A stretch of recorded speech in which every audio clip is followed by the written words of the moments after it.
আবহাওয়া খারাপ থাকায় আকাশপথ ছেড়ে সড়কপথেই পুরুলিয়ার উদ্দেশ্যে রওনা দিলেন তৃণমূল সুপ্রিমো। দুর্গাপুরের সিটি সেন্টারের বেসরকারি হোটেল থেকে রবিবার মুখ্যমন্ত্রী মমতা বন্দ্যোপাধ্যায় সড়ক পথ ধরেই পুরুলিয়ায় রওনা দেন। মুখ্যমন্ত্রী যাওয়ার পথে তৃণমূল কর্মীদের স্লোগান দিতেও দেখা যায়, যেখানে উপস্থিত ছিলেন পাণ্ডবেশ্বরের তৃণমূল বিধায়ক নরেন্দ্রনাথ চক্রবর্তী, মন্ত্রী মলয় ঘটক সহ জেলা তৃণমূল নেতৃত্বরা। সূত্রের খবর, পুরুলিয়ায় জনসভা শেষ করে তিনি আবার দুর্গাপুরেই ফিরে আসবেন। সোমবার দুর্গাপুর থেকে বাঁকুড়ার উদ্দেশ্যে রওনা দেবেন বলেও জানা গিয়েছে।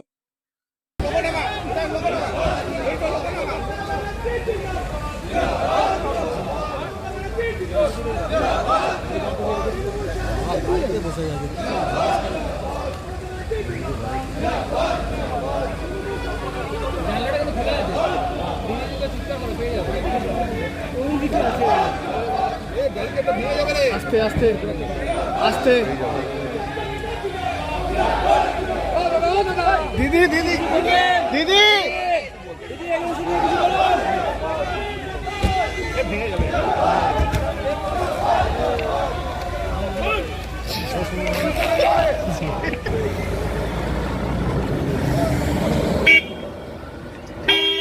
দুর্গাপুর থেকে কৌশিক বাসুর রিপোর্ট, 99 নিউজ বাংলা।